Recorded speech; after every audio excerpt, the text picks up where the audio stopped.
this is Dr. Jeremy Payne and Dr. Jessica Payne with Evolution Integrative Medicine.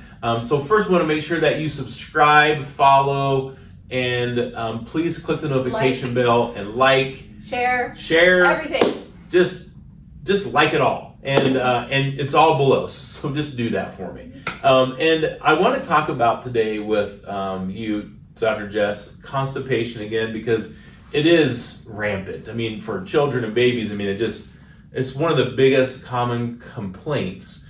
And so I want to talk about the nutrition aspect of it. As we talked about in the last video, if you haven't seen that, you can check the link below to check the other video out on the structural aspects of what's causing the constipation. But please look at this one, just because we're going to talk about foods, and we're talking about all the things, as far as the large intestine goes, that causes constipation. So what do you see as far as like the common denominator for causing constipation in children and babies? Oh gosh, that's a loaded question, to be honest, because I take such a holistic approach. We take such a holistic approach. So we're looking at the structure, we're looking at mental, emotions, and we're also looking at chemicals. So what often happens is a parent will come in and the child is not pooping, or they've been on Miralax, or even the adult is constipated. And I have to look at different factors. So again, in that last video, I talked about the structure and how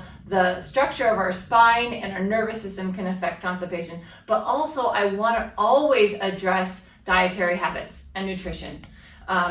One of the biggest things that I see is if a baby is breastfed, and then the transition into foods and to solids, that's typically when I see the constipation the most, leading down for years of constipation then. Yeah, okay? I think I hear that often as well, yeah. Yeah, so we want to address the foods right away. And I like to test for which foods a child may be sensitive to. So they might have an IgG sensitivity, not like a full-blown IgE allergic reaction, but an IgG sensitivity. Sure. And that's a good indicator of what the child needs to have eliminated from their diet. So for all the people that don't know what an IgG test is we're looking at the immune response, not in a anaphylactic type of reaction, but it's more of a immune response from the body to a certain type of food. So let me explain real quick. So the colon, what happens is when a baby's born, their lining of the digestive system is very, very thin. It's like one cell membrane thick. What happens is when they're born, it's very porous, leaky or porous. Yes. And then as the mama breastfeeds, then it starts to heal and seal. And that's why you typically hear, my child is growing out of this or that, okay?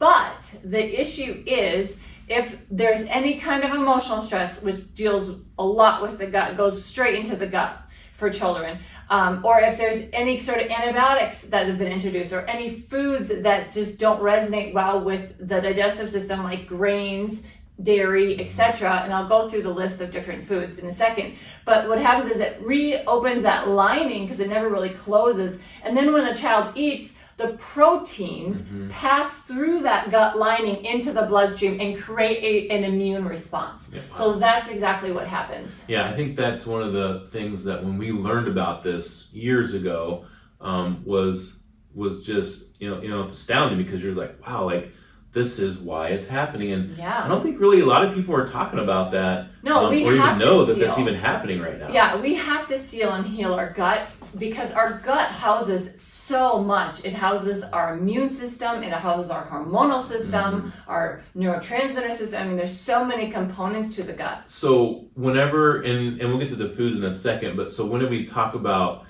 healing and sealing gut, the first thing that comes to my mind is, well, what if the mom can't breastfeed? Because that is what actually heals and seals the digestive system for the baby, and they have to go to formula. Or it's a mom that has twins or triplets, and she can't breastfeed all the children, and she can't pump enough, so she needs some type of formula. So what do we do, or what does somebody do if they can't breastfeed right away to actually heal and seal the gut? So is there another solution for that? So that's one question, and then we'll get to the food part of it. So I think it's really important that you look at what fits your lifestyle. Some people, you can make your own formula, okay? That's something I've walked a lot of patients through and consulted to telehealth a lot of patients to help them make their own formula, to find it be a natural or an alternative, at least, to formulas. Now, there are some formulas. Now, it's really important that you research the formulas. I don't have them offhand, but that's something I like to actually muscle test, which formula is the best one for the baby, because everybody's so different. There's some that are, sensitive to the dairy where they do better with soy, which I don't love soy, but there's so many different types of formulas now. Corn, a lot of the general formulas out there that are, mass marketed are full of nasty stuff. And corn syrup, you don't want your sugar. baby's new cells being formed from those. Yeah. I mean, but at the same time, you gotta do what you gotta do. Judgment. You gotta do what you gotta do. So from what I think you're hearing, or you're saying is, let's get them the most nutritious thing that we can, and then maybe even probably supplement some things as well. And so we use whole food supplementation, and we go ahead and we put that inside the formula as well, whether it's certain minerals, certain vitamins, or like an EFA or something like that. That's a vegan version, so we can actually create new cells. Okay, cool. So now, what about the foods? All right, so let's cut to the chase. Okay, people will get mad at me when I start saying this. Let's just be honest. All right, a lot of people don't like this, but you've got to hear it. Okay, the major inflammatory foods are going to be the grains. Okay, they're going to be the dairy, the cow dairy. All right, I know. You gotta. Babies cannot be having string cheese. All right, we can't be giving them that kind of stuff. All right, and then also, you have to be aware of gluten. Gluten is extremely inflammatory. It's a feeder to pathogens, okay? Shuts down the thyroid. There's so many issues with gluten, and the glyphosate that's sprayed on every single, wheat. It's so bad. It's all cancer causing. So anyways, it's those major foods, but also eggs. People do not believe me until they eliminate eggs for at least 30 days. How inflammatory, and they're a bowl of hormones, okay? They feed stuff, they cause a lot of issues, and you're looking at me like that because you just bought eggs for the first time in 6 months. Yeah, but they are amazing, and it's from somebody has their own chickens with organic feed. I know, but no. They are very inflammatory. They're egg feeders. They're a bowl of hormones that feed everything, every problem. Fine. Okay? You don't like eggs. But no, so those are something I don't like. But also dyes. Okay, there are so many dyes snuck into things like chewable vitamins down to and popsicles. Yeah. I was looking at some popsicles for our girls. Every single thing, if you know not to give them the candies and stuff like that, but dyes are so bad. They're everywhere. And they not only stress out the nervous system, they're an excitotoxin, meaning they excite the cells, the neurons of our brain so fast and so much that they kill them, like instantaneously. So our brain cells die from them. So that would give you an idea of the worst foods that have to be eliminated. So what foods do we want to have then? We want things that were made from God, planted and grown from the earth. So any fruit and vegetable, I start them off. Now, corn, make sure it's non-GMO. Well, corn's not a vegetable. It's a grain. Thank you. Good point. But it was grown, like that. Sure. So, but what I like to say is our organic, 100% grass-fed beef, incorporate any and all fruits and vegetables. So the beef obviously is for children, but baby-wise, you're thinking like as we start them on foods, we're thinking about starting them with mashed vegetables that are steamed. Yep, I always started my babies with vegetables only because of the fact that there was a lot of different practitioners that I was following and also being mentored by that said if you don't give your baby vegetables first, they're going to want the sweet stuff. So if you start giving them the fruit first, which I highly recommend the vegetables first. In fact, what I did was I started off giving them celery juice. I started giving pure carrot juice. So I literally juiced them, and then I would put it in the sippy cup when they got to that point. And then I also started them off with fermented cabbage. So I was giving them sauerkraut. Yeah, they love it now, though. They love it. They still eat it now. Probably 4 times a week. And then I started off with steaming cauliflower.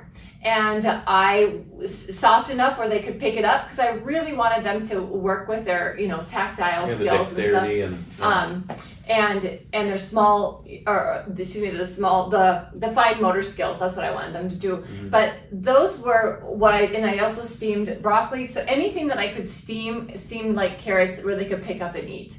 Nice. So that's the transition of how I went. And then you go into avocado, then you go into then the fruit. Now, both my babies got very constipated until I introduced like plums and apples and stuff like that. So, every baby is completely different, and you're going to have to just let them figure it out and whatnot. Well, I think that this information is huge just because there's so many parents out there that are going to their primary doctors or, the OBGYN as far as getting some answers, and there really isn't any solution except for a laxative. Mm-hmm. And so I think going the natural route is obviously always for us, the better route, and for humans in general, is the best route. So, I really thank you so much. This is just great information, and I hope you guys really got something from this today, and have learned something, and will take away. And if you have any questions or you need support in this, please reach out to our office,